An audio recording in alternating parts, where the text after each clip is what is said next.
네, 안녕하세요. 저는 한중열이라고 합니다. 여기 화면에 보시듯이 저는 이제 한둘의 토양진단센터를 운영하고 있고, 그리고 대외적으로는 사단법인 한국유기심사원 협회 회장직을 맡고 있습니다. 심사원이란 유기농, 친환경, 무농약 이런 농사를 짓다 보면은 누군가가 검증을 해야 돼요. 그 사람들이 심사원입니다. 그 심사원들이 한 500여 명 되는데 그 중에 대표직을 맡고 있습니다. 오늘은 여러분들한테 친환경 농업을 위한 재배 관리를 시작하도록 하겠습니다. 자, 재배 관리에 대한 내용을 말씀드리는데, 우선 친환경 농업의 이제 재배 관리 중에서 뿌리가 양분, 바로 비료죠. 흡수하는 원리부터 한번 살펴보겠습니다. 그 다음에 이 살펴보지만 이제 삼투압, 반투막, 그 다음에 전해질, 이게 상당히 어떻게 보면 생소한 건데 실제로는 여러분들 고등학교 시절 아마 다 배웠을 거예요. 이 농업은 과학입니다. 어쨌든 이 삼투압, 반투막, 전해질이라는 게 바로 전해질이 비료입니다. 이제 이런 내용을 더불어서 같이 한번 설명을 드리도록 하겠습니다. 그래서 농업은 과학이다. 과학을 응용한 실용과학이다라고 생각하시고, 요 초반에는 요 실용과학, 과학 얘기를 조금 하도록 하겠습니다. 자, 이게 뿌리의 모습입니다. 뿌리의 모습을 보면은 물을 흡수하는데, 양분을 흡수하는데, 다 이런 모양으로 되어 있는데, 실제로 맨 밑에 이제 뿌리 골물에는 게 땅을 파고 들어가는 일종의 포크레인도 아니고, 사실은 뿌리 골무에서 산을 분비해가지고 땅을 뚫고 들어가는 이런 역할을 하게 되는 거죠. 그런데 이 뿌리의 표피는 반투막으로 이루어져 있습니다. 바로 반투막이라는 게 어떤 거냐? 결안의 속껍질이 반투막입니다. 상당히 연약하게 생겼지만 거기에서 실제로 산을 분비하면서 뚫고 들어가는 강력한 힘이 있다라고 보시면 돼요. 그래서 이 반투막을 우리 학창시절에 실험실에서 아마 배우셨을 거예요. 한쪽에는 물을 넣고 한쪽에는 소금물을 넣고 가운데는 반투막으로 막았어요. 그러면 이 물과 소금이 어떻게 변하나라는 얘기죠. 사실 조금 더 구체적으로 얘기하면 삼투라는 말이 있고 확산이라는 말이 있습니다.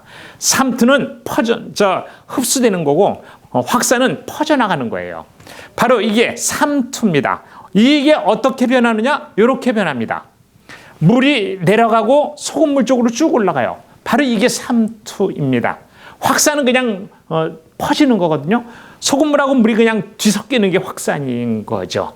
자, 이게 바로 삼투압인데, 그러면은 이 삼투압이 내려간 물과 올라간 소금물 쪽의 그 압력을 견디는 막입니다.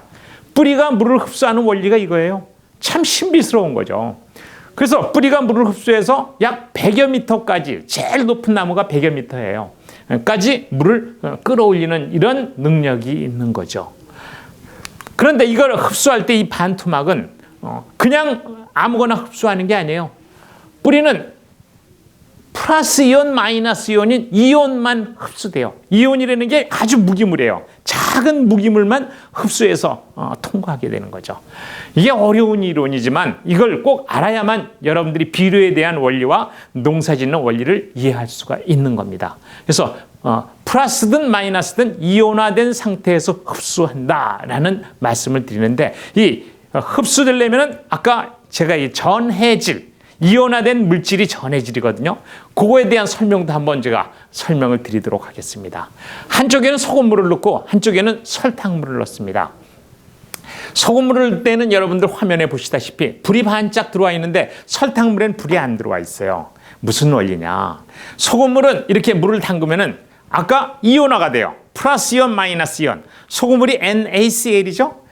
나트륨과 염소가 분해돼서 플러스 이온, 마이너스 이온으로 여기서 전기를 통해주는 물질이죠. 여기는 왜냐하면 소금은 염이라고 해요. 염이 바로 비료입니다. 소금도 비료지만 모든 우리가 사용하는 이 비료들이 염이다. 그러니까 염료라고 그러죠, 염료. 그리고 이 설탕물은 유기물이에요. 그래서 유기물은 여러 가지 그 원소와 분자들이 결합된 거라 덩어리가 커서 뿌리가 흡수를 못해요. 이게 분해돼서 무기물로 변해야만 뿌리가 그 삼투압을 통해서 흡수가 되는 원리가 되는 거죠. 일단 기본적으로 이런 걸 아셔야 됩니다. 그래서 이 아까 반토막을 통과하는 물질이 전해질인데, 이 전해질이라는 말을 다시 설명을 드리면 어떤 물질이 물에 녹았을 때 전기를 통해주는, 그러니까 전기가 통과하는 전기 전달 물질이다 라고 보시면 되죠.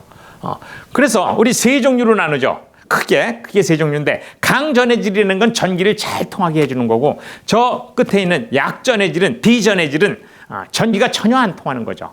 그 전기가 안 통하는 그 대표적인 게 아까 얘기했던 유기물 설탕이고 알코올, 바로 이런 것들이 되겠습니다. 그리고 강전해질은 소금이나 황산이나 염산, 우리가 주로 쓰는 뭐 황산 암모니아, 뭐 그 황산 칼가리, 염화가리 등등 이런 것들이 다 여기에 속한다라고 보시면 됩니다. 이런 걸 전해질 이렇게 얘기합니다.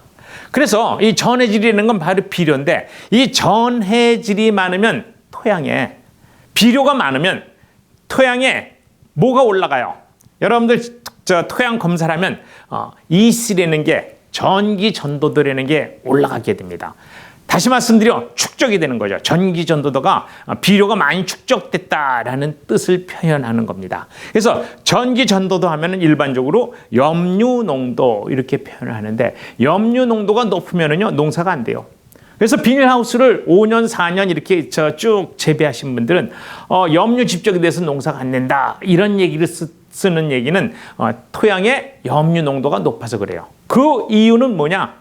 아까 뿌리가 있었는데 뿌리가 토양의 농도보다 진해야 돼요.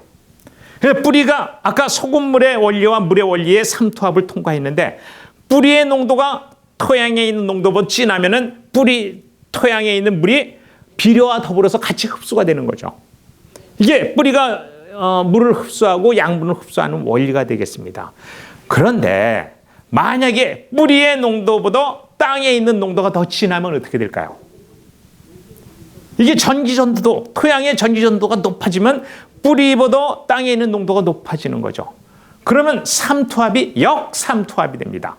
역삼투압이 되면 오히려 뿌리에 있는 물이 빠져나와요. 그래서 저 비닐하우스 농사를 오랫동안 지면은 역삼투압, 전기전도도가 높아져서 역삼투압 현상에 의해서 농사가 안 되는 겁니다. 이게 바로 과학의 원리들입니다. 자, 이게 좀 어려웠던 얘기인데 원래 우리 학창시절에 배웠던 건데 이걸 농업과 관련해서 한번 설명을 드려봤습니다. 자, 이제부터는 농사의 원리 한번 설명드리도록 하고, 그 다음에 양분의 주요 기능, 가장 중요한 몇 가지만 설명을 드리도록 하겠습니다. 자, 식물에게 가장 중요한 요소가 있어요. 농사 짓는데 가장 중요한 요소죠. 자, 제일 처음엔 뭘까요? 빛이죠. 햇빛. 햇빛에서는 태양 에너지가 들어있어요. 열 에너지서부터 뭐 여러 가지 많죠. 그런 게 들었고, 두 번째는 공기죠. 공기는 아무것도 없는 것 같지만 실제로는 공기에 제일 많은 비료가 들어있습니다. 여러분도 알다시피 공기에 제일 많은 게 질소비죠. 질소가 약 79% 정도. 그 다음에 산소가 20.9%. 그 다음에 탄산가스가 0.03이면은 이거 만분의 3이에요. 아주 적은 양입니다. 그 중에 탄소, 산소 이렇게 되어 있는데 실제로 탄소는 만분의 1밖에 안 되는 거죠. 탄산가스는 CO2니까 O2가 그건 O2는 여기 산소에도 많이 들어있어요. 자, 이 중에 질소는, 공기 중에 질소는 절대 식물이 못 먹습니다. 예, 왜냐하면 질소 N2로 존재하게 되면 분해가 안 돼요. 이걸 분해시키는 놈은 유일하게 뿌리옥 박테리아 등 이런 미생물류밖에 없고요. 저 산소는 식물의 잎에서 흡수합니다. 호흡도 하지만 흡수해서 비료로도 먹습니다. 근데 제일 많이 먹는 게 탄소입니다. 탄소는 탄산가스를 분해해서 탄소 비료, 기체 비료죠. 그 얼마나 먹느냐? 45%나 먹습니다. 조금 뒤에 제가 설명을 드리도록 하겠습니다. 45%, 식물 몸체의 45%가 탄소다라고 보시면 돼요. 그리고 나머지 또 산소가 45% 이렇게 되는 거죠. 그래서 식물 몸체 전체의 45%가 탄소와 산소 각각 90%고 그 다음에 물 중에 수소가 6%를 차지하게 됩니다. 그래서 탄소는 100% 잎에서 기체 비료로 흡수하고 산소는 또 마찬가지 기체 비료로 흡수하기도 하지만 물에서 분해된 수소와 산소를 또 동시에 흡수하게 돼서 이것도 액체 비료도 되고 그렇습니다. 그리고 수소는 이제 물이 분해돼서 먹기 때문에 액체 비료다라고 보시면 되죠.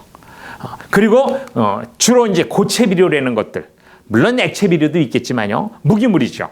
이게 비료예요. 우리가 여러 가지 화학 비료서부터 퇴비 등등이 다 여기에 속하는 겁니다.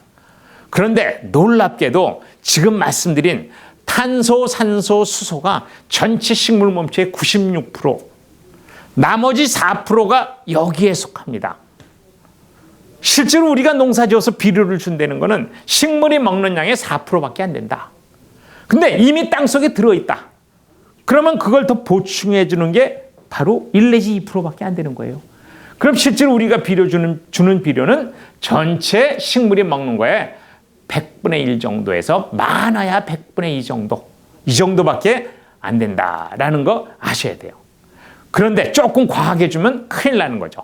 이제 그런 얘기는 나중에 또 시간 되면 말씀드리도록 하고, 자, 이제 제일 중요한 원리를 한번 설명드리겠습니다. 농사는 탄소 노화 작용, 광합성 작용이다. 저는 이렇게 주장하고 싶어요. 왜냐?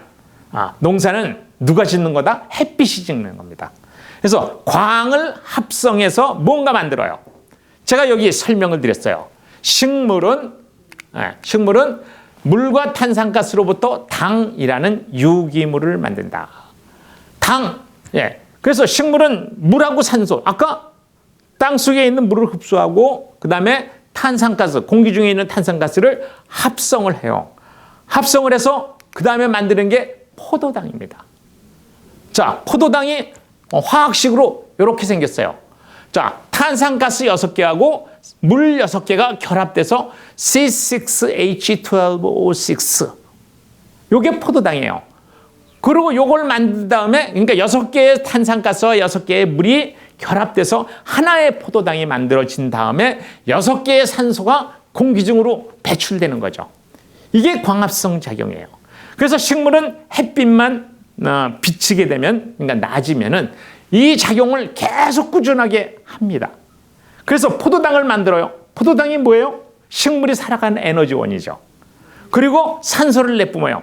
이 산소를 내뿜는 덕분에 모든 생명체들이 이 산소를 먹고 살아가는 원동력이다라고 보시면 돼요. 자, 이제 1차적으로 이렇게 포도당을 만듭니다. 그리고 뿌리에서 흡수하는 요 밑에 있는 질소, 인, 카리, 유황, 칼슘, 마그네슘 등등 이러한 무기물들, 아까 무기물들, 요거를 흡수해서 그 다음에 이 식물들은 합성을 합니다. 포도당과 더불어서 같이 합성을 해요. 자, 합성을 해서 뭘 만드느냐? 물론 몸체, 헤미셀룰로즈, 셀룰로즈, 리그닌 등등 이런 몸체를 만들기도 하지만 쌀은 탄수화물, 쌀, 밀, 보리 등등은 탄수화물을 주로 많이 만들죠. 곡식으로. 자기 몸체와 더불어서 곡식을 만들게 되고, 콩은 뭐를 만들어요? 단백질을 만들게 되고, 또 깨 종류는 지방을 만들어요. 기름. 이거를 총체적으로 식물마다 다 틀리지만 모두 합쳐서 뭐라고 그래요? 유기물. 그래서 유기물 속에 뭐가 들어갔어요? 아까 얘기했던 탄소 화합물이더라. 탄소가. 그래서 유기물의 정의는 탄소 화합물입니다. 누구만 만들어요? 식물만이 만들 수 있었어요. 옛날엔. 근데 지금은 인공적으로도 많이 만들기 때문에 유기물을 옛날에는 식물이 만들 수 있는 탄소 화합물이었는데 지금은 그냥 단순하게 탄소 화합물 이렇게 해서 유기물로 정하고, 땅 속에 있는 이런 무기물들, 땅을 주로 구성하고 있는 물질들을 우리는 무기물 이렇게 표현하고 있습니다. 자, 이제 조금 비료에 대한 원리 한번 조금 더 구체적으로 볼까요? 이게 뭐죠? 주기율표라고 그러죠. 학창 시절 고등학교 때 배웠죠? 여기 원소들이 쭉 있으면 100여 가지가 됩니다. 물론 이 100여 가지를 우리 지구상엔 다 있는 건 아니지만 어쨌든 100여 가지인데 이 중에 식물이 몸체에서 발견된 게 몇 가지냐? 60여 종입니다. 그렇다고 나머지 안 먹는 게 아니에요. 나머지는 토양에서 딴 작용을 해요. 토양에 어떤 뭐 산을 한다든가 알칼리를 만든다든가 이런 거에 다 작용을 하는 거죠. 그리고 식물 몸체에는 먹는 것이 60여 종이다. 대표적으로 알루미늄이라는 놈은 식물은 안 먹어요. 하지만 토양에서 산성화시키는 그런 역할을 하는 이런 원소죠. 자, 어쨌든 요 60여 종이지만 그래서 퇴비속 우리가 만들어서 쓰는 퇴비에는 60여 종의 양분이 들어있다라고 판단하시면 돼요. 그 옛날에는 퇴비로만 농사질 때에는 사실은 병이 별로 없었어요. 왜냐하면 편식을 안 해요. 식물들이 편식할 수가 없죠. 퇴비를 주니까 골고루 섭취하게 되니까 별로 큰 병 없이 큰 기상이변만 없으면 농사가 그럭저럭 됐어요. 그런데 근대에 와가지고 자꾸 이상한 병들이 발생하는 이유는 화학비료 때문에 그렇습니다. 화학비료 어떻게 돼요? 부분적으로 편식을 하게 만들기 시작하는 거죠. 복합비료 제일 먼저 뭐예요? 질소, 인산, 가리. 거기에 조금 더 주면 칼슘, 마그네슘 뭐 등등 이런 것들만 편식으로 해서 주다 보니까 어느 거는 과잉이 되고 어떤 거는 점점 모자르고 이런 현상이 생기니까 이런 거에 의해서 병이 오게 되는 겁니다. 오늘하고 다음 시간은 이번 시간과 다음 시간은 그거에 대한 집중적인 설명을 한번 드리도록 하겠습니다. 실제로 우리는 식물에게 가장 중요한 비료를 16개에서 20개로 봅니다. 일반적으로 16개 필수원소, 17개 필수원소 하고 하지만 그중에 대표적으로 규소라는 놈이 있어요. 규산질 비료. 요거는 16개, 17개 필수원소 속에는 안 들어가지만 쌀 농사 짓고 보리, 벼, 여기 이런 농사 질 때는 규산질 비료가 없으면 정상적으로 생육을 못 해요. 그런 건 유용원소 이렇게 얘기하는 거죠. 어쨌든 그래서 16개, 17개 필수 원소를 한번 설명드리도록 하겠습니다. 자, 이게 토양에 양분을 보관한 모습입니다. 자, 이제 실제로 토양은 이렇게 생기지 않았지만 일단 모형도입니다. 가운데 부식과 점토가 있는데 부식은 이제 다음 시간에 제가 설명드리도록 하는데 유기물이 분해된 걸 부식이라고 그래요. 그리고 점토는 무기물, 바위 덩어리가 부서져서 가장 짙게 분해된 이걸 점토라고 그러는데 이 부식과 점토는 마이너스 이온이에요. 자, 그래서 토양 속의 점토와 부식은 마이너스 이온인데 이렇게 덩어리를 져요. 뭉치라고 그래요. 이걸 전문 용어로 교질물 이렇게 얘기해요. 이건 다음 시간에 설명을 더 드리겠지만 이게 이렇게 뭉쳐진 상태에서 음이온 균을 만듭니다. 그리고 주변에 양이온이라는 비료를 보관하게 되는 거죠. 그래서 대부분의 비료는 양이온입니다. 대표적인 양이온은 여기 칼슘, 마그네슘, 칼륨, 칼륨을 가리라고도 하죠. 예, 이것들이 거의 99% 이상이 여기에 속하는 거고 요 밑에 노란색으로 되어 있는 철, 망간, 아연, 나트륨, 암모니아 이거는 1%도 안 돼요. 10,000분의 1 이미만 들어있을 정도로 아주 적은 양이죠. 자, 이렇게 토양이 음이온 상태의 덩어리가 이렇게 양이온인 비료를 땅 속에서는 이루어지는 모습입니다. 자, 우리 땅 속의 세계는 싸움이 없다라고 그러는데 실제로 싸움이 굉장히 많습니다. 그래서 퇴비를 줄 때는 싸움이 별로 없는데 아까 말씀드렸듯이 골고루 먹을 수 있는 비료를 주니까 별 싸움이 없는데 우리가 화학 비료를 주고 주로 복합 비료를 많이 주다 보니까 어떤 비료는 많아지고 어떤 비료는 적어져요. 그러면서 싸움을 유발시켰어요. 사람이. 이거를 실제로 우리 전문 용어로 기량작용이라고 하는데 기량작용에 의해서 점점 병이 많아지고 있어요. 이제 그런 병이 많아지는 이유도 제가 이 시간에 오늘 설명드리도록 하겠습니다. 그런데 지금 여기에 보면은 토양이 붙들고 있지 않은 비료들이 오른쪽에 보면은 떨어져 있어요. 칼이 마그네슘, 수소, 칼슘 등등 이렇게 나눠져 있는데 물론 빨갛게 되는 질산, 인산, 황산 이런 것들도 있습니다. 자, 질산인산 황산은 음이온이에요. 그래서 음이온인 토양의 점토나 부식이 붙들지 않습니다. 밀어내요. 지남체로 올리죠. 그리고 플러스 이온은 여기가 마이너스 이온이 붙들 만큼 붙들고 못 붙들고 버려진 것들이에요. 그래서 우리가 비료를 많이 주게 되면 이 못 붙들고 버려진 것들이 땅속에 많이 물과 더불어서 토양 용액이라고 그러죠. 물과 더불어서 존재하게 되는 거죠. 그러다가 비가 많이 오면 어떻게 될까요? 빗물과 더불어서 땅 지하로 스며들어서 사실은 수질 오염을 유발시키게 되는. 그래서 우리가 산 꼭대기에 있는 물은 물이 맑죠. 오염이 안 됐어요. 점점 내려오면서 인기가 많아진다는 얘기는 점점 오염이 많이 됐다. 그래서 강물, 바닷물로 들어갈 때는 오염이 많이 된 물이 들어가는데 이런 것과 더불어서 딸려 들어가는 거죠. 어쨌든 이런 것들을 우리는 무기물 이렇게, 무기질 뭐 이렇게도 표현하게 됩니다.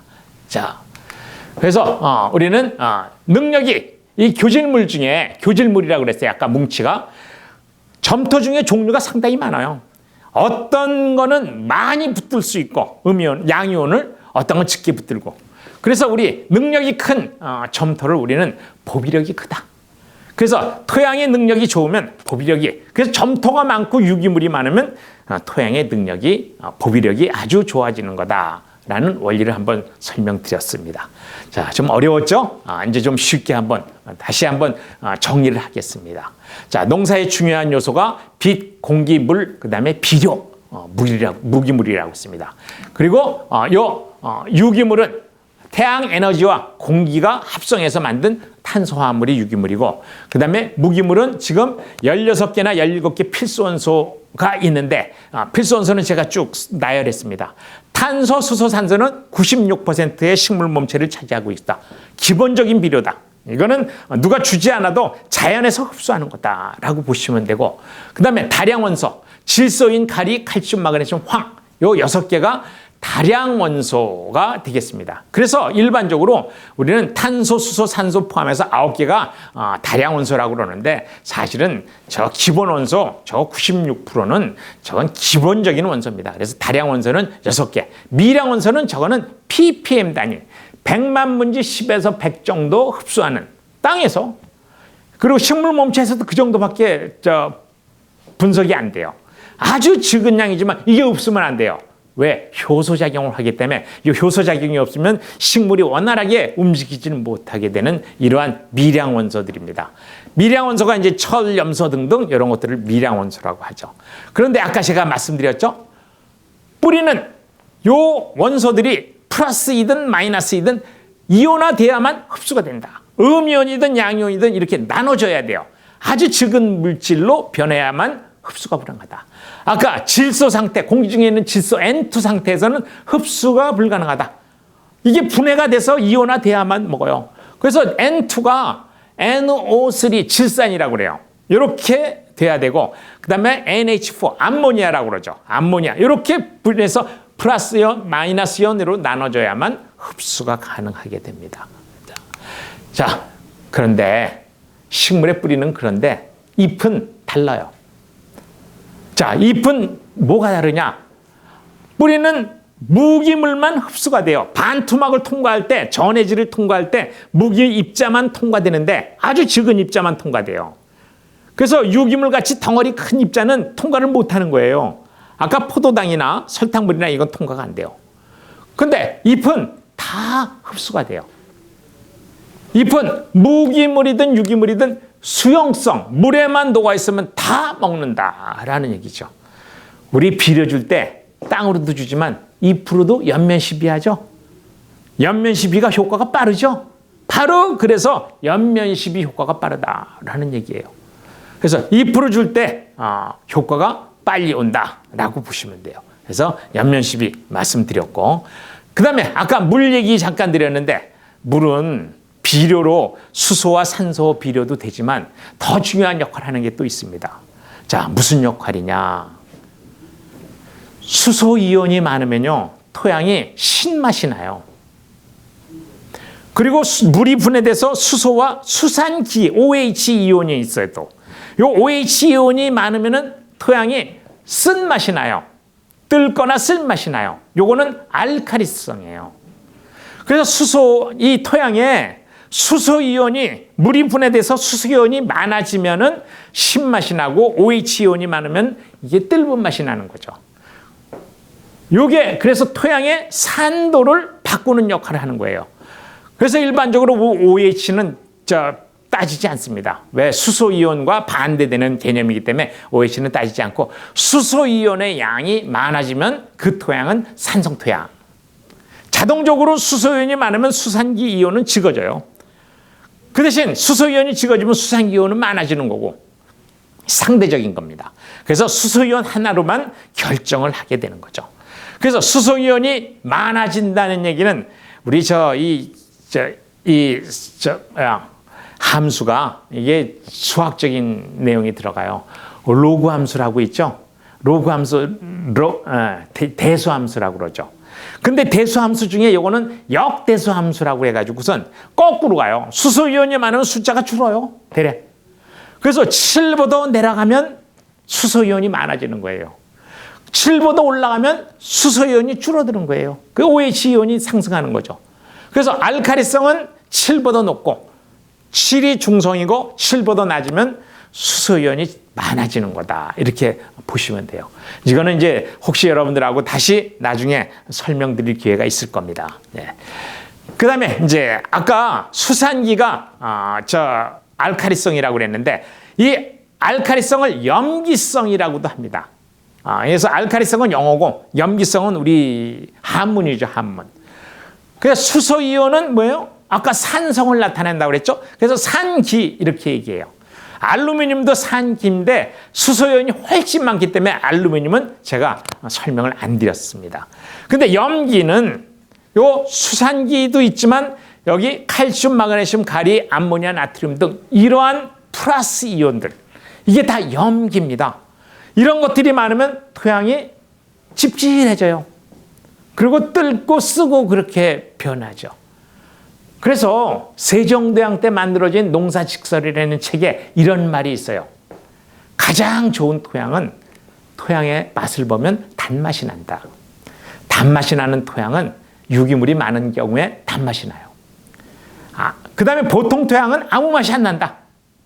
그 다음에 신맛이 나거나 뜰분 맛이 나면 하토다. 제일 나쁜 토양이다. 라는 말이 있어요. 농사직설에. 그 양반들이 그때 당시에 pH를 몰랐죠. 하지만 경험상으로 토양의 맛을 보니까 그 맛에 의해서 농사가 좋은 토양, 보통 토양, 나쁜 토양이 가려졌었다라는 기록이 있었다라는 얘기입니다. 자, 다음으로 넘어가요. 이게 금방 보셨지만 또 이 내용입니다. 수소이온의 양이 이 토양의 산도를 결정한다라고 그랬어요. 그래서 여기 수소이온들이 이렇게 쭉 있는데 수소이온이 얼마큼 있느냐에 따라서 결정하는 거다. 이건 조금 이따 다시 설명드리도록 하겠습니다. 자, 이제 어쨌든 토양에 가장 우리 표피죠. 표피에 유기물하고 바위가 부서진 것들이 있는데 제가 이런 데이터를 한번 딴 분들이 실험해 놓은 자료를 제가 구해왔어요. 유기물 속을 분해한 것과 바위를 분석한 것에 비교를 해봤는데 질소 함량은 유기물이 바위보다 약 1,500배가 많아요. 상당히 많은 거죠. 그래서 유기물이 많으면 질소가 많은 거예요. 그래서 유기물이 많을 땐 질소 비료를 줄 필요가 없습니다. 예, 그 유기물이 적을 때만 질소 비료를 많이 보충해 줘야 되는 거죠. 그래서 유기물이 일반적으로 5 내지 8% 정도만 되면 질소 비료는 주지 않아도 자동적으로 유기물 속에 다 섭취가 가능합니다.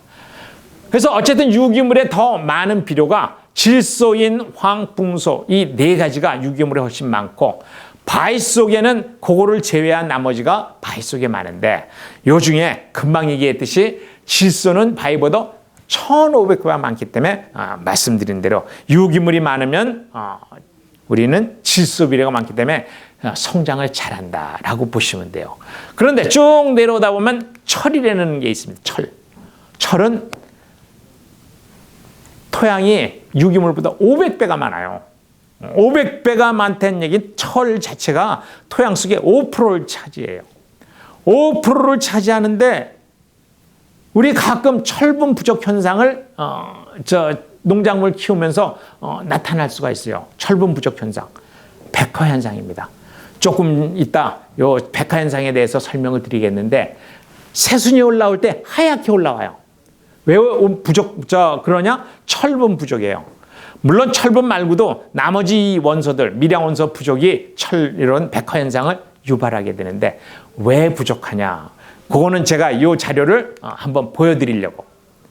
아까 제가 pH가 중요하다라고 했는데, pH가요, 양분을 분해시키는 유효도를 결정한다라는 얘기예요. 무슨 얘기냐면, 아까 토양을 통과할 때 이 비료, 무기물들이 이온화돼야 돼요. 플러스 이온, 마이너스 이온이 돼야 되는데, 철이라는 놈이 철, 망간, 아연, 구리, 코발트라는 놈은 pH가 5 미만일 때 이온화가 잘 돼요. pH가 점점 올라가서 6, 7 이상 되면 이온화가 안 돼요. 그럼 철분 부족은 어떻게 오는 거예요? pH가 7이 넘어서 7.5 이렇게 되면 철이 땅속에 이온화가 안 된 고체 상태로 존재하기 때문에 뿌리가 아무리 먹고 싶어도 먹을 수가 없는 존재로 되는 거죠. 이걸 이온화라고 그래요. 이 이온화 조건이 뭐냐? 산도가 결정해요. 토양에 있는 산도가. 그런데 이 비료마다 다 틀려요. 이렇게 미량 원소, 철, 망간, 아연, 구리, 코발트는 pH가 5 미만. 근데 이거는 미량 원소예요. 이렇게 많이 녹을 필요가 없어요, 절대. 그래서 어느 정도만 녹으면 되냐? 6 전후. 그래서 6.5도 괜찮아요. 7까지도. 7이 나오면은 그 다음엔 먹기가 어려워지는 거죠. 그럼 미량 원소 결핍이, 그래서 미량 원소 결핍이 오는 땅은 뭐냐? pH가 높은 땅들이에요. 여러분들이 미량 요소 연면 시비도 하고 그러는데, 그거는 pH가 높은 토양에서 이런 현상들이 발생하기 때문에 그런 거고, 여기 미량 원소 말고 질소, 칼슘, 마그네슘, 인, 이건 다량 원소라고 그러죠. 가리까지. 다량 원소는 어디에서 잘 이온화가 되느냐? 5.5에서 6 정도 돼야 이온화가 잘 돼요. 그리고 5.5 미만으로 되면 이온화가 안 돼요. 그래서 산성 토양에서 농사가 안 되는 이유는 이런 다량 요소, 질소, 인산, 카리, 칼슘, 마그네슘이 흡수가 불가능해지는 거예요, 점점. 그러니까 농사가 안 되는 거죠, 당연히. 미량 요소만 먹고 자라는 게 아니거든요. 다량 요소를 주로 먹고 미량 요소는 조금 먹어야 돼요. 그런데 신비스럽게도 작물마다 먹는 양분의 농도가 다 틀려요. 그래서 지금 여러분들 사진 자료를 보시면 빨간색으로 제가 표시한 거는 산성 토양에서 잘 크는 작물들이에요. 산성이라는 게 뭐예요? 금방 보셨듯이 미량 요소 쪽을 좋아하는 작목들이에요. 그래서 여기 빨간색으로 해놓은 이런 작목들은 주로 건강식품이 많아요. 그리고 우리나라 토양에 아주 적응이 잘 되는, 왜 그러냐? 우리나라 토양 자체가 산성 토양이 많아요. 딸기, 사과. 딸기가 전 세계에서 우리나라 딸기가 제일 맛있어요. 아마 매스컴 통해서도 보셨을 거예요. 사과, 복숭아 다 산성 토양이고, 대표적으로 인삼차, 브루벨리. 브루벨리는요 4.2에서 5.0이에요. 적정 산도가. 산성 토양에서 크는 놈이에요. 그러니까 브루벨리는 화학비료나 퇴비를 많이 주고 키우면 오히려 죽어요. 브루벨리 초창기에 재배하던 농가들이 다 실패했던 이유가, 빨리 키워서 빨리 수확하려고 화학비료하고 퇴비를 잔뜩 주다 보니까 한 4, 5년까지는 잘 크다가 그냥 죽어버린 거예요. 이런 게 브루벨리의 대표적이고, 녹차도 마찬가지입니다. 차라고 하는 녹차. 인삼도. 그래서 인삼이 전 세계에 우리나라가 제일 최적지죠. 원산지기도 하고. 우리나라 자체는 땅 자체가 현무암으로 화강암으로 되어 있기 때문에 산성암입니다. 화강암이. 산성 토양이 많은 이유도 그런 거죠. 반대로 여기 파란색으로 해놓은 작목들이 있습니다. 도마도, 오이, 수박, 당근, 양배추, 시금치, 양파, 마늘. 자, 아까 산성 토양은 요 앞에 있는 숫자가 5.0 미만입니다. 대부분 산성을 좋아하는 거예요. 그런데 파란색으로 해놓은 요 작목은 뒤 숫자가 7.0이 넘어요. 7.0에서 7.5 정도 돼요. 이건 뭐예요? 다비성 약목이라고 그래요. pH가 높아야 돼요. 아까 pH가 뭐가 결정한다고 그랬죠? 수산이온하고 칼슘, 마그네슘, 양이온들이에요. 칼슘, 마그네슘, 가리. 이런 이온들이 많으면은 이놈들이 잘 크는 거죠. 비료예요, 이게. 그래서 비료를 많이 먹고 크는 놈들 다비성 작목이다라고 그러고, 하얀 것들은 보통이다. 가장 평범한 일반 토양에서 잘 크는 작목이다라고 보시면 돼요. 그래서 농사를 질 때 토양에 pH 검사를 해보고 pH가 어느 정도나 되는지 거기에 맞춰서 작목 선정하는 게 가장 현명한 방법입니다. 그래서 각 지방마다, 각 지역마다 특산물이라는 게 있어요. 그 지역에서는 어떤 작물이 잘 된다. 근데 귀농하신 분들이 그 특산물을 무시하고 나는 내가 재배하고 싶은 거 재배할 거야 하다 보면 실패 확률이 높아지는 이유가 이런 원리를 모르시기 때문에 그런 거예요. 그래서 이런 원리를 아시고 내 땅의 산도는 쉽게 변하지 않기 때문에 산도가 어느 정도다. 우리 지역 산도와 기후 풍토에 맞춰서 작목 선정하는 건 옛날 우리 농사 지었던 분들이 이미 다 아는 내용이기 때문에 그렇게 하는 게 현명하다라고 보시면 되겠습니다. 자, 이제 양이온의 균형에 대한 내용 설명드리겠습니다. 자, 이제 작목별로 산도 유지가 잘 돼야 되는 거 금방 말씀드렸어요. 그 다음에 양이온 균형이 잘 잡혀야 되는데, 산도는 아까 얘기했던 음이온, 양이온, 무기물을 어떤 상태에서 흡수되느냐, 유효도를 결정하는데 중요한 역할을 한다고 그랬어요.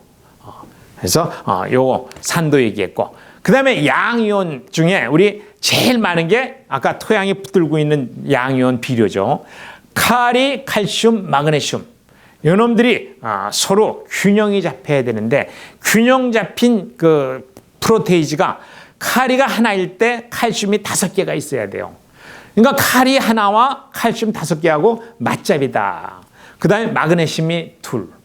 이렇게 형성이 되어 있으면 이게 균형이 잡힌 당량비라고 합니다. 이건 막 중요한 거지만 실제로 우리가 토양 강의하는 강사님들이 이 얘기는 좀 어려운 부분이라 사실은 대부분 빼고 얘기하는데 상당히 좀 중요한 부분입니다. 자, 그래서 칼이, 칼슘, 마그네슘은 근데 서로 싸워요. 칼이가 많으면 칼슘, 마그네슘 못 먹게 해요.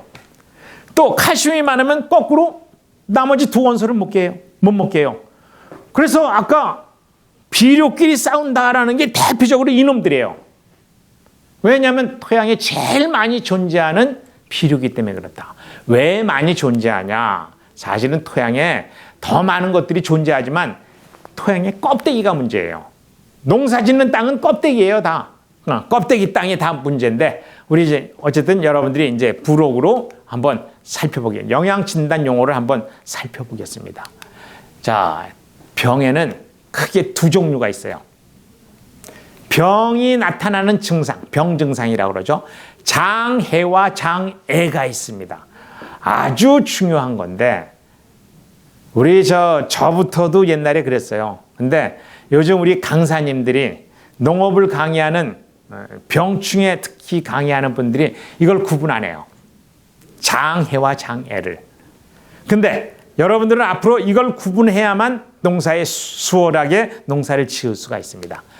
장애는 뭐냐 하면 사고 나는 거예요. 부상을 당하는 거예요. 사람으로 얘기할 때 말씀드리는 거죠. 장애는 뭐예요? 질환이에요. 유전적인 질환. 그 다음에 편식을 한다든가 사람이. 이러면 내 몸이 나빠지죠. 이게 이제 장애입니다. 그래서 식물로 보죠, 한번. 식물은 병원균하고 곤충이 피해를 주는 거예요. 이걸 장해라고 그래요. 날씨가 추워지고 얼고 여름철이 추워지고 또 너무 덥고 고온, 냉온, 과습, 건조, 비, 바람 이런 거로 오는 피해가 장해입니다. 그거 말고도 또 있죠. 각종 농약이라든가 약해라고 그러죠. 농약 피해, 영양제, 제초제, 가스 피해 이거 다 장해입니다. 이거는 어떤 증상이 나타나느냐? 균일하게 한꺼번에 와요. 네. 병원균이나 벌레 또는 이런 약품 처리, 이게 한꺼번에 와요. 이게 장해의 특징입니다. 이건 맨 위에 거는 농약으로밖에 처리가 안 돼요. 물론 친환경 농약도 있지만 일반적으로 그렇고. 근데 요즘은 이 장해보다 실제로 이게 더 많습니다. 장해. 장해는 뭐냐? 토양병이에요. 아까 토양병이 뭐가 유발한다고요? 무기물. 그 무기물 중에 뭐가 제일 많다고요? 칼이 칼슘, 마그네슘, 불균형이에요. 그거를 기량작용이다 이렇게 얘기를 합니다. 그래서 영양장애, 양분이 과잉이거나 또는 부족하거나 이런 걸 기량작용이라고 하는데 이런 거에 의해서 오는데 이거는 특징이 어떤 특징이냐? 불규칙하기 시작해요. 하나부터 시작해서 2개, 3개 점점 이렇게 많아지는 거예요. 그래서 이거는 관찰 능력만 있으면은 사실은 쉽게 해결이 가능해요. 이게 바로 연면시비로 가능한 거죠. 이제 요 얘기는 조금 이따 제가 설명드리도록 하겠습니다. 그런데 이 농사라는 게 그렇게 호락호락하지가 않아요. 땅에 충분히 있고 장애가 안 올 수 있는 조건을 다 갖췄는데도 일조가 부족한다든가 저온이라든가 산도 상태가 토양의 산도가 안 맞든가 그다음에 영양장애 증상 이런 것들이 오게 되면 환경에 의해서 장애가 장해로 바뀝니다. 장애가 동시 상호복합적으로 오기 때문에 그래서 작년에 비가 엄청 많이 왔죠? 거의 2달 비가 왔죠? 이거는 장해로 인해서 장애까지 온 거예요. 그래서 전체적으로 쌀 수확량이 30%에서 50%가 감소됐죠. 뭐 쌀만 그래요? 모든 농사가 다 그렇게 온 이유가 이런 기상이변으로 인한 장애, 복합적인 현상이다라고 보시면 되죠. 자, 이제 장애를 쉽게 구분하는 방법을 한번 살펴보겠습니다. 작물의 생육 상태, 잎수, 그 다음에 이 길이, 그 다음에 분얼이라는 말은 점점 불어가는 걸 얘기해요. 분얼 상태에서 잎이 어떤 상태인지 관찰해요. 우리 농민의 발걸음 소리 듣고 작물이 큰다라고 그랬죠? 그러면 내가 농사짓는 농장만 가면 되는 거예요? 아니죠. 가서 관찰해서 이런 증상이 있는지를 관찰해라 라는 얘기예요. 특정 부위가 괴사, 녹아나가요. 막. 부분적으로 발생하느냐, 전체적으로 발생하느냐 이런 걸 봐야 돼요. 잎색, 줄기, 뿌리 변화를 관찰해야 돼요. 변화 수위가 어떻게 변하는지 잎이나 연맥간이라고 그러죠. 잎 사이에 잎 줄기의 맥 여기에 반점이 생기나 뿌리 발육 상태는 어떤지 가끔 땅도 이렇게 헤쳐가지고선 뿌리 발육이 하얀색인지 갈색인지 이런 것까지 다 관찰을 해야만 됩니다. 이런 관찰 속에 작물을 판단해야 된다. 그래서 농사라는 게 이렇게 호락하지 않다라는 말씀 드립니다. 이제 영양 진단 용어를 한번 보겠습니다. 자, 이제 황화, 갈변, 백화. 아까 백화 말씀드렸죠? 철분이나 미량요소 결핍이에요. 황화는 뭐예요? 잎이 점점 누래져요. 갈변은 갈색으로 죽어 들어가는 거예요.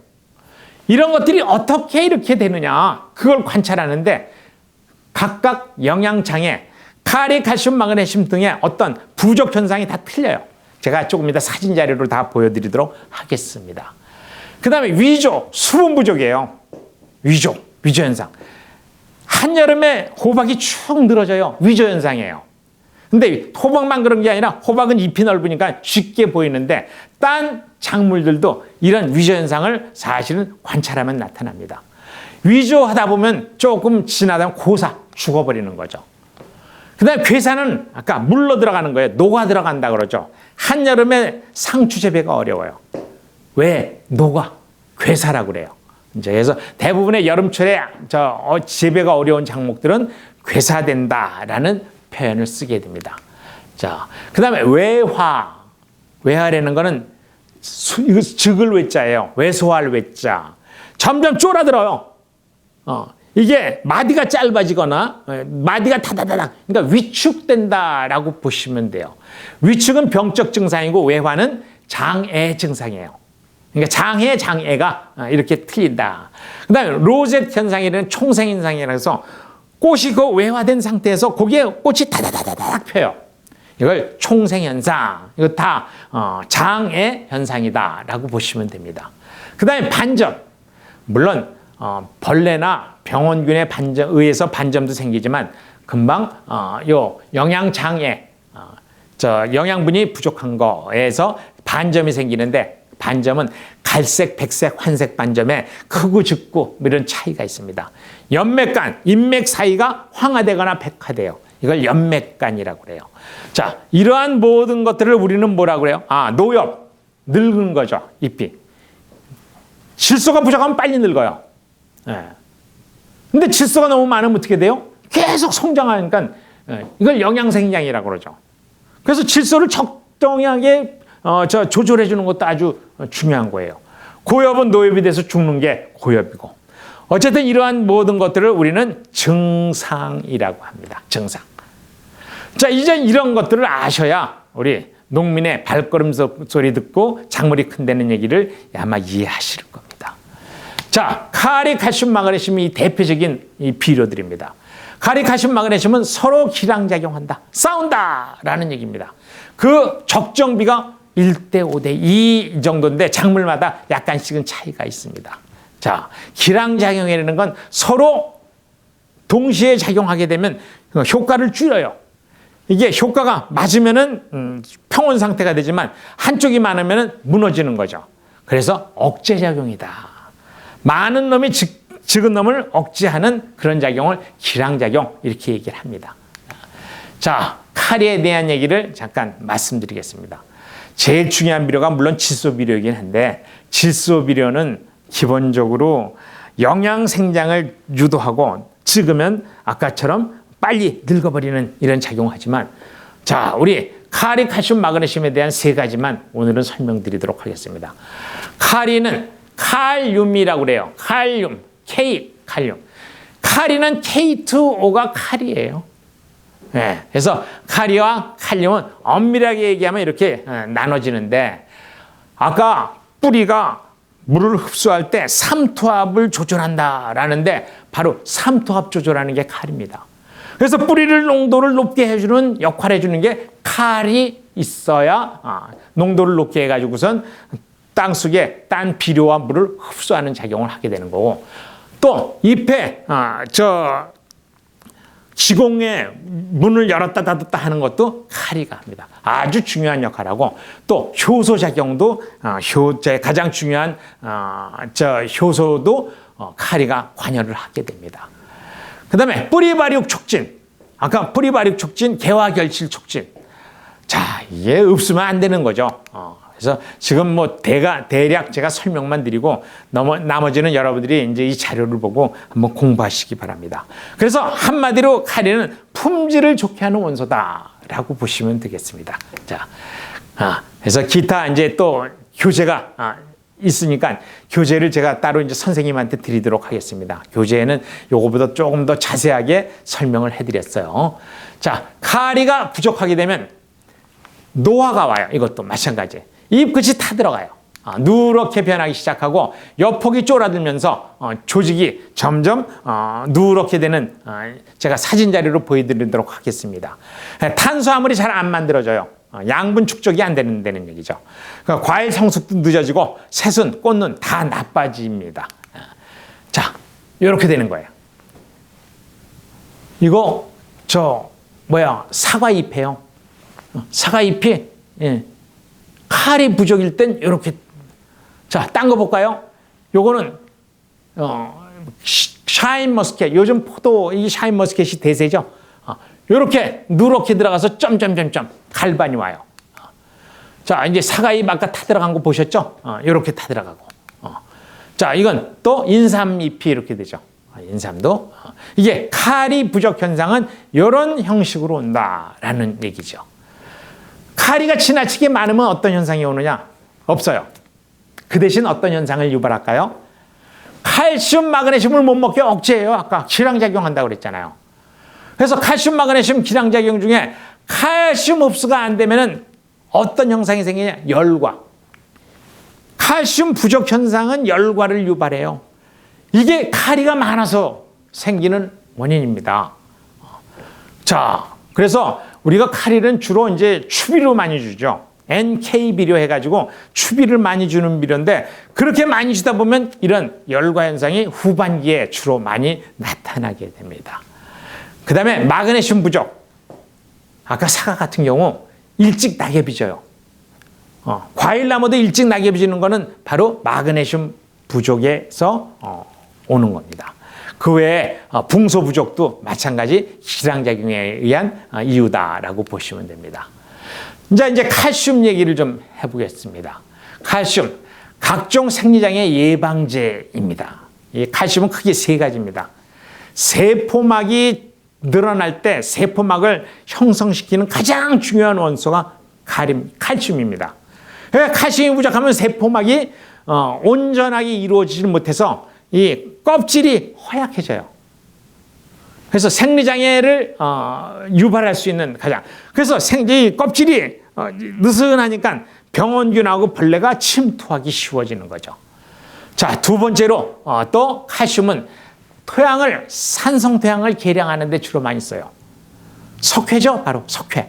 그래서 석회질로 뿌리면 우리 토양이 pH가 개선된다고 그러죠. 그래서 그런데 많이 쓰는 거죠. 그래서 토양을 중화시키고 완충시키는 작용을 하는 게 칼슘 비료고, 그 다음에 또 한 가지가 더 있습니다.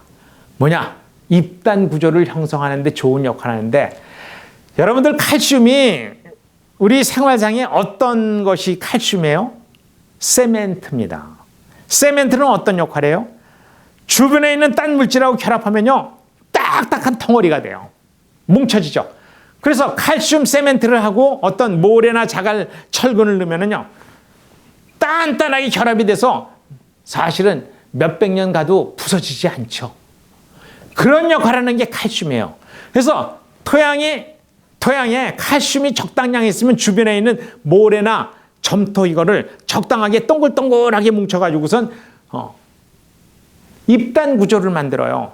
입단 구조를 만드니까 그 사이사이로 물과 공기가 통과되는 거죠. 그런데 많으면 어떻게 될까요? 칼슘이 많으면 토양이 딱딱해지죠. 더 많으면 세멘트처럼 완전히 덩어리가 되는 거죠. 절대로 그렇게 하면 안 되고 적당량 있어야 되는데 그 적당량이 뭐냐? pH 6.5입니다. pH 6에서 6.5가 가장 적정량이다라고 보시면 돼요. 작목에 따라 약간 차이는 있죠. 예. 그래서 칼슘이 때알 구조를 형성해서 통기성을 좋게 하고, 그 다음에 뿌리 발달과 미생물 활동 촉진에도 도움이 된다. 이 세 가지 역할을 하는 게 칼슘입니다. 근데 칼슘은 비이동성 원소다. 이동을 잘 안 해요. 어떤 경우에 이동을 안 하냐? 더우면 안 해요. 환경이 나쁘면 안 해요. 특히 고온기에 그렇습니다. 그리고 칼슘은 새 뿌리에서 주로 잘 먹어요. 그래서 흠뿌리, 늙은 뿌리에서는 흡수가 잘 안 돼요. 이게 좀 안타까운 부분이죠. 근데 우리나라 같은 산성 토양이 많은 땅에는 칼슘은 가장 싸고 가장 좋은 비료다라고 보시면 되겠습니다.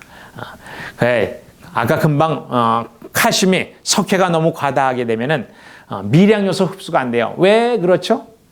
석회가 많으면 pH가 올라가니까 7이 넘어서요. 그러면 뭐가 못 먹어요? 설명드렸던 미량 요소가 흡수가 안 되죠. pH가 높아지니까. 그러니까 이런 양면성이 있습니다. 그래서 적당량이라는 게 사실은 묘미가 있는 부분입니다. 자, 그래서 결핍 영양은 아까 다시 선생님한테 제가 자료를 드린다고 그랬습니다. 교재 한번 참고해 주시고, 칼슘 부족 현상은 잎이 갈색으로 변합니다. 수정이 안 돼요, 콩이. 빈 콩깍지가 막 생겨요. 그 다음에 과수나 가채는 열과 현상이 생겨요. 쭉쭉 갈라져요. 그 다음에 물러요. 과육연화되고 배꼽썩은병, 당분부족, 향기부족. 옆체류는 문고병, 결구불량이고, 근체류는 속에 바람이 들거나 뼈가 생겨요. 당분도 부족하고, 벼버리는 병충해 저항력도 떨어져요. 만병의 근원입니다. 주로 이런 병들이 언제 와요? 한여름에 주로 와요. 한여름이 왜 그래요? 아까 온도가 높으면 흡수가 안 된다. 이동을 안 한다고 그랬어요. 그래서 이 칼슘은 여름철 더울 때는 연면12는 항상 해줘야 된다라는 얘기예요. 열과, 복숭아 열과. 예, 복숭아 열과예요. 예. 이건 사과 열과. 자, 사과 열과예요. 예. 이건 사과 고두병이라고 그래요. 이것도 칼슘 부족이에요. 예. 그 다음에 포도 열과. 포도 열과. 이것도 칼슘 부족에서 오는 겁니다. 도마도 열과. 도마도 배꼽썩은병. 딸기의 티번 현상이라고 그래가지고 딸기 잎 끝이 또는 딸기 열매 끝이 이렇게 타 들어가요. 예. 자, 요 수박 끝이 물러 들어가요. 이거 상추도 끝이 물러. 이걸 괴사라고 그래요. 괴사. 아까 괴사 말씀드렸었죠? 괴사. 자, 오이잎이 호랑이 문양처럼 얼룩얼룩해져요. 아까 카리는 옆 끝이 타 들어갔죠? 칼슘은 이렇게 얼룩얼룩 이런 문양으로 이게 뭐라 그래요? 반점이 생기는 거죠. 자, 이건 고추 열과. 자, 고추 요건 속썩은병, 고추끈 무름병이라고 그래요. 이렇게 생겼습니다.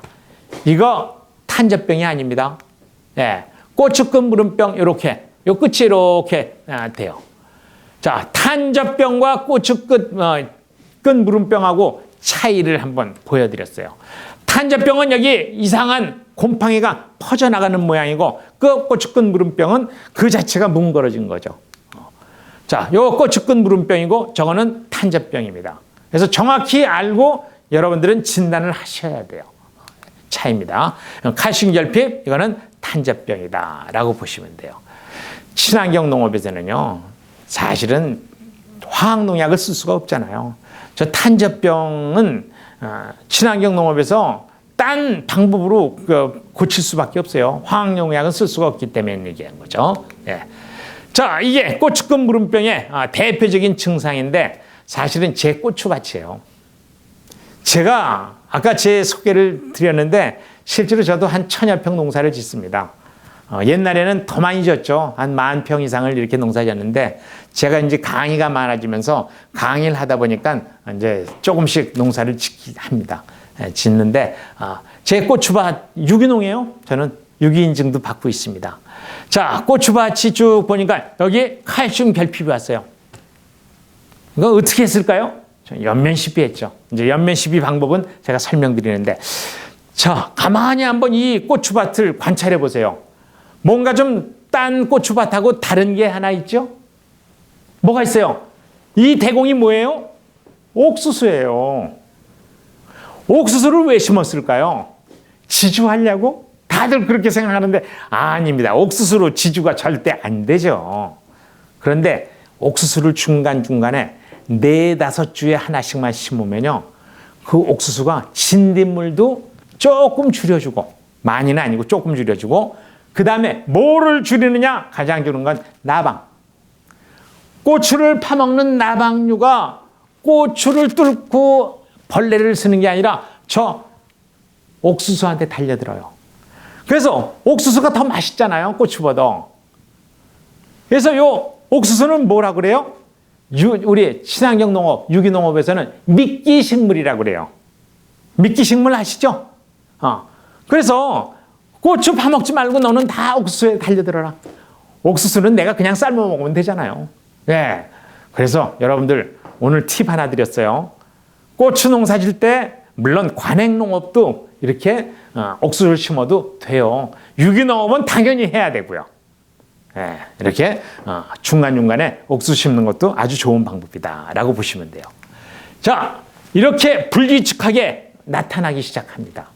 그러면 어떻게 해요? 이것들은 우선적으로 연면 시비를 해줘요. 칼슘 연면 시비를 해줘요. 그리고 근본적인 방법은 토양에 칼슘이 부족하면 우리 비료를 뿌리다 보면 어떤 데 많이 가고 어떤 데 적게 가요. 그래서 골고루 이게 균형 시비 해주는 게 상당히 어려운 거죠. 어쨌든 이렇게 하면 된다라고 보시면 돼요. 칼슘 영양제 만드는 방법. 자, 현미식초하고 계란 껍질을 10대 1로 섞습니다. 자, 녹을 만큼 녹고 더 이상 안 녹아요. 그럼 맑은 액만 따라서 쓰면 돼요. 자, 현미식초하고 그다음에 희석 배수는 보통 500배 희석해서 씁니다.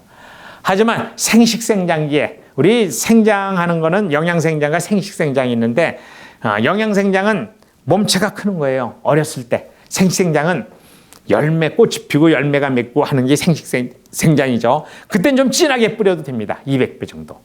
그런데 목봉과 고추든 나무 종류는 아주 진하게 뿌려도 돼요. 제가 30배까지 뿌렸습니다. 아까 그 고추밭에 30배액으로 살포했어요. 그래도 처음에 살포는 실험적으로 꼭 해보고 하는 게 좋겠다. 뒤에서 다시 한번 자세히 설명드리도록 하겠습니다. 그 다음에 마그네슘입니다. 마그네슘. 자, 우리 사람의 피는 붉은색이죠. 식물의 피는 무슨 색깔? 녹색. 그게 바로 마그네슘 색깔입니다. 그래서 엽록소를 구성하고 있는 가장 중요한 구성원소가 바로 마그네슘이다.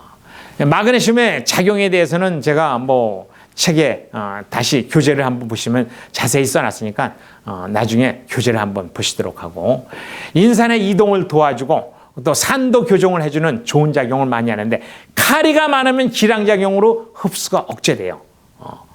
그래서 교재 이거를 참고해 주시고, 자, 마그네슘 결핍이에요. 아까 카리 결핍은 어땠죠? 입 끝에 이렇게 타들어갔고, 그 다음에 칼슘 결핍은 호랑이 문양처럼 여기저기 했는데 이거는 물 들어가요. 모양새가 틀려요. 이런 거를 관찰하고 공부를 해야 돼요. 옛날에는 퇴비만 만들어서 쓸 때는 이런 작용이 없었어요. 근데 이런 것들이 생기는 이유가, 이거는 고추고 저거는 배추고 이거는 열무예요. 이런 것들이 생긴 마그네슘 부족이다라는 얘기죠. 이런 걸 공부하셔야 돼요. 아까 제가 관찰하라고 그랬잖아요. 이거 고추에 마그네슘 결핍이고, 이건 오이예요. 연맥간이라고 그래요. 이걸 연맥 사이로 이게 황화가 오는 거예요. 오이. 이거는 참외예요. 처음에 전체적으로 누르스름하죠. 그러다가 이렇게 누래져요. 그러더니 노랗다가 완전히 절어져서 잎이 다 떨어져 버립니다. 요럴 때, 초기 때, 마그네슘 부족이 오네. 이거를 관찰하고 마그네슘 뭐를 해요? 연면식을 해줘야죠. 이런 장애 기량작용 때문에 그런 거예요. 뭐가 많아서요? 카리가 많거나 칼슘이 많으면 마그네슘이 땅속에 있어도 못 먹어요. 기량작용이다. 우선은 연면 시비를 해줘라. 그리고 근본적인 건 아까도 말씀드렸지만 토양 균형 시비를 해줘라 라는 얘기입니다. 자, 여기 양이온들이 쭉 있는데 이 양이온들이 서로 싸운다는 얘기죠. 물론 수소도 있지만, 그래서 토양 기량작용은 양이온들의 불균형에서 오는 거다. 특히 카리, 칼슘, 마그네슘은 서로 많이 싸운다. 왜? 제일 많이 존재하기 때문에 그래요. 그래서 그 원인은 화학비료, 복합비료를 많이 준 원인이 바로 이런 기량작용의 결과물이다. 그래서 많이 준다고 절대 좋은 거 아닙니다. 균형 잡힌 양분을 토양은 필요로 합니다. 그래서 우리는 토양을 검사하고 꼭 농사를 져야 된다. 서로 양분의 균형을 잡아주는 게 가장 중요한 것이다라는 거 강조하는 겁니다. 그래서 작물한테 비료를 주는 이유는 잘 자라게 비료 주는 게 중요하지만 양분의 균형을 유지해줘서 골고루 흡수할 수 있게 만들어주는 게 더 중요한 거다라는 얘기 되겠습니다. 그래서 여기에 있는 이 양분들이 서로 균형을 잡아야 되는데, 아까 말씀드렸던 수소이온이 결정한다고 그랬는데 흡수량이 장목에 따라서 이걸 다 결정하는 거죠. 제가 아까 요거 얘기했어요. 수소이온들이 있는데 수소이온이 산성 반응을 나타낸다라고 그래서 수소이온이 요만큼 있으면 20%죠. 알칼리성이에요. 여기에 있는 수소이온들이 이렇게 많으면 이건 산성 토양이에요. 바로 이런 모습을 제가 아까 설명드린 걸 더 보충 설명을 드린 겁니다. 자, 그래서 요건 아까 보여드렸던 대로 산성일 때는 주로 미량 요소를 많이 흡수하고 보통 중성에서는 다량 요소를 많이 흡수하게 된다라는 말씀드렸고, 요것도 아까 설명드렸던 내용이니까 넘어가도록 하겠습니다. 자, 이제 비료를 주는 3대 원칙이 있습니다. 비료를 어떻게 주느냐? 첫 번째, 나이에 맞게 줘라. 토양에 재배 이력이 있습니다. 농사를 짓다 보면 재배 이력인데 우리 화학 비료가 나오기 시작하면서 복합 비료를 주기 시작하면서 2인 1에는 넘으면요 땅에 딱 떨어지면은요 철하고 알루미늄이 다 뺏어가요. 90%를 80 내지 90%를 철하고 알루미늄이 뺏어가고 나머지 10%에서 20%만 식물들이 먹어요. 너무 적게 먹으니까 인 비료를 한 20, 30년, 40, 50년 농사지면 땅속에 인이 무지무지하게 많이 축적되어 있습니다. 그래서 인 함량이 많으면은 늙은 토양이 돼요. 일반적으로 500 ppm, 이건 여러분들 자료에는 미리그램 퍼 킬로그램에서 이게 100만 분지 1이에요.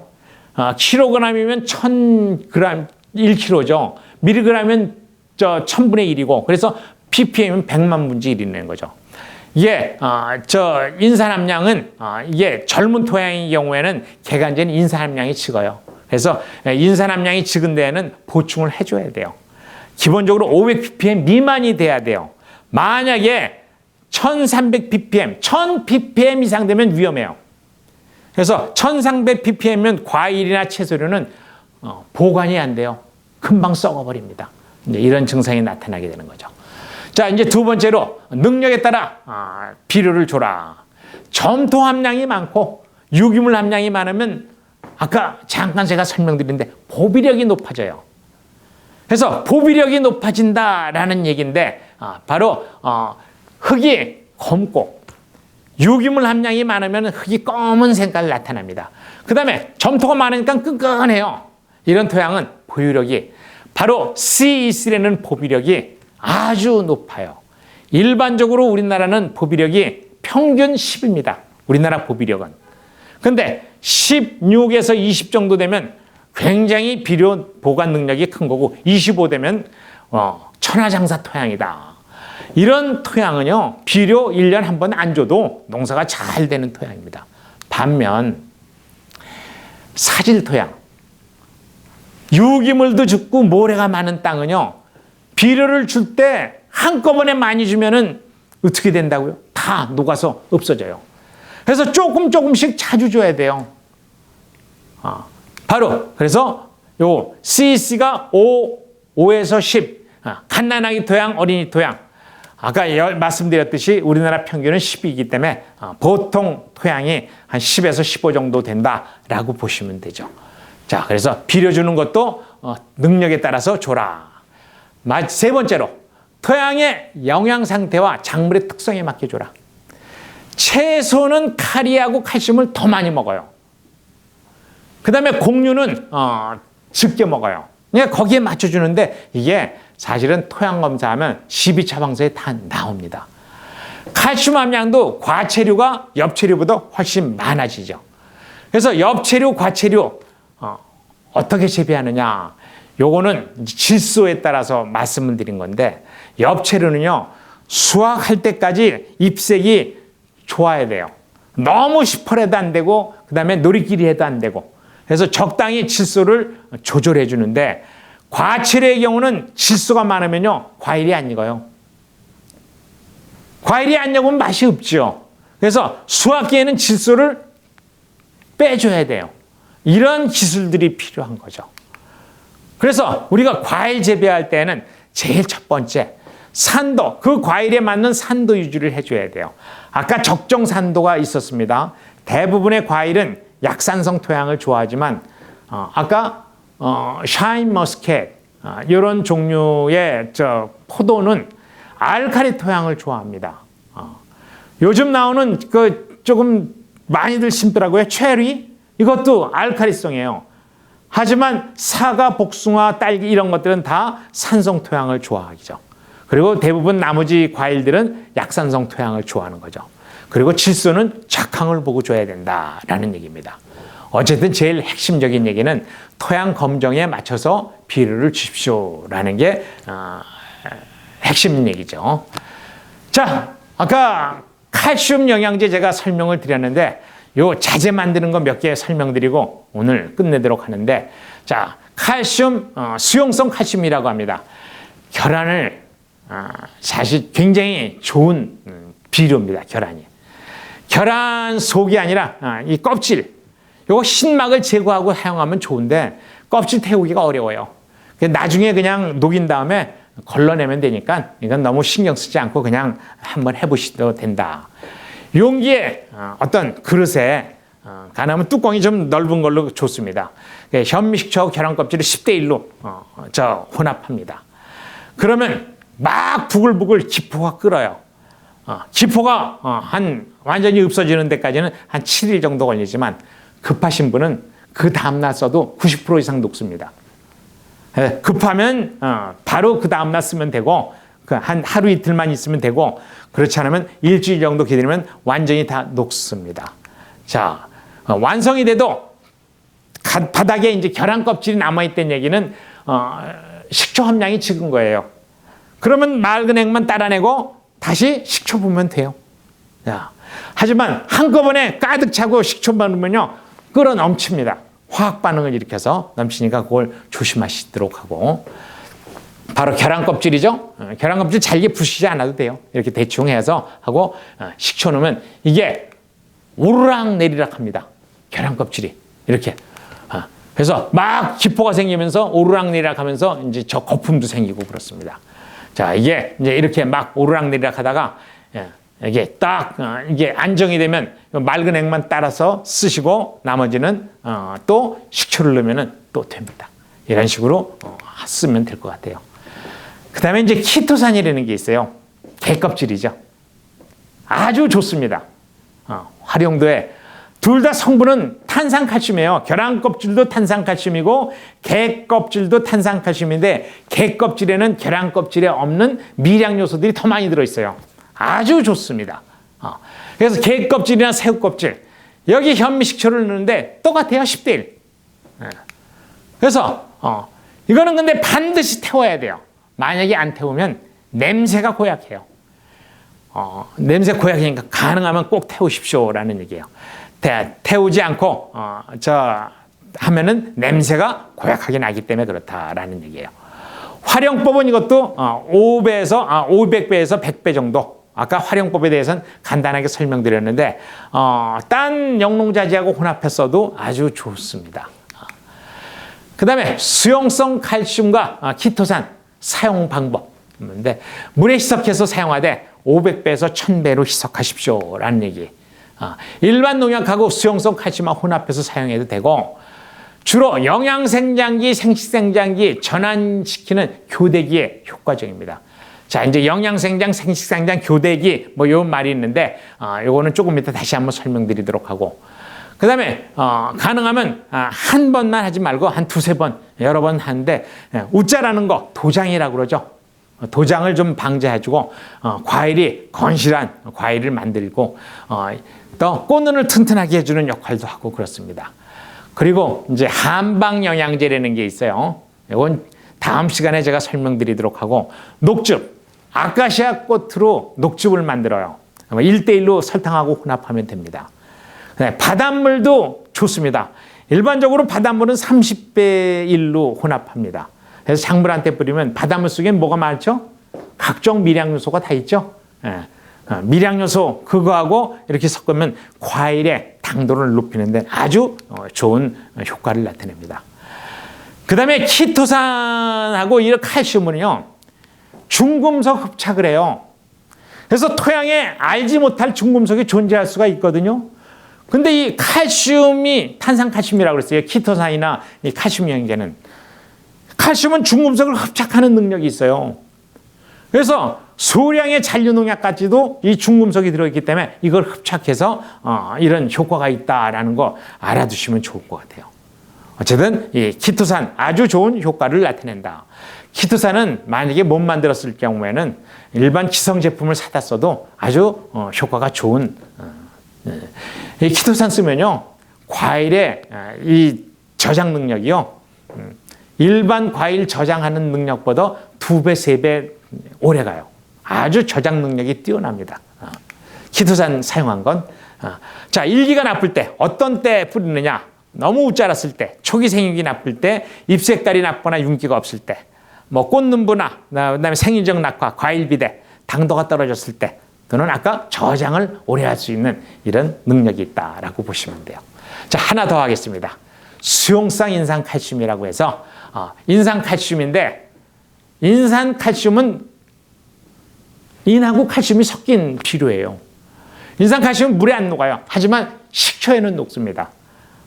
식초에도 녹는 성질을 이용하는데 뭐예요?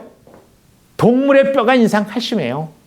그래서 동물의 뼈, 거기에 기름하고 살코기가 있으면 안 되니까 기름하고 살코기를 빼기 위해서 태우거나 삶습니다. 삶은 뼈를 사용하는 거죠. 그래서 꼭 이것도 안 삶고 안 태우면은 냄새가 고약하니까 꼭 이것도 이런 냄새 때문에, 왜냐하면 그런 기름이나 이에는 황성분이 있기 때문에 냄새가 고약하게 나는 겁니다. 예. 그래서 숯 상태로 뼈를 그대로 사용하면 안 되니까 이 숯 상태로 만들어서 사용한다. 이것도 10대 1이에요. 10대 1. 근데 다 만드는 방법은 동일해요. 10대 1로 써요. 이제 미세한 기포가 발생하는데 이거는 시간이 좀 오래 걸립니다. 넉넉 잡고 한 달 정도 사용 후에 사용하면 될 것 같습니다. 자, 수용성 인산 만드는 방법은 살코기가 붙지 않고 뼈 태운 거를 해서 태웁니다. 이렇게 태웁니다. 자, 불 놓고 태워요. 불에 활활 태워서 숯을 만들어요. 이렇게 숯이 만들어지면 이건 삶은 뼈죠. 삶은 뼈도 아주 괜찮아요. 그래서 이렇게 놓고선 현미식초를 넣어가지고선 만들면 되겠습니다. 자, 이제 수용성 인산 칼슘은 마찬가지 500배에서 1000배.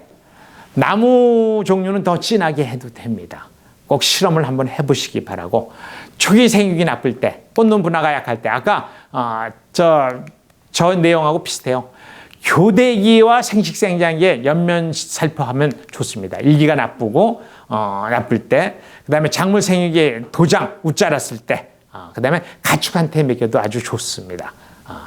겨울철에 시설 하우스에 15도 미만, 토양 온도가 15도 미만이면요, 인하고 칼슘 흡수가 어려워요. 질소 흡수는 가능해요. 질소는 영상 5도면 흡수가 돼요. 근데 인하고 칼슘은 13도에서 15도까지 올라가야 토양 온도가 흡수가 되기 때문에 인맥 사이로 황화 현상이 나타나는, 누런 현상이 나타나요. 하우스 겨울철 재배할 때. 이때 필요한 게 뭐냐? 인산칼슘이에요. 그래서 인산칼슘을 일주일에 한 번꼴 꼭 연면 시비해줘야 시설 하우스에는 큰 도움이 될 겁니다. 이거는 시설 하우스 농사 짓는 분들은 필수적으로 해야 되는 영양제다라고 보시면 되겠습니다. 자, 오늘 여기까지 하고 다음 시간에 또 뵙도록 하겠습니다. 자, 감사합니다.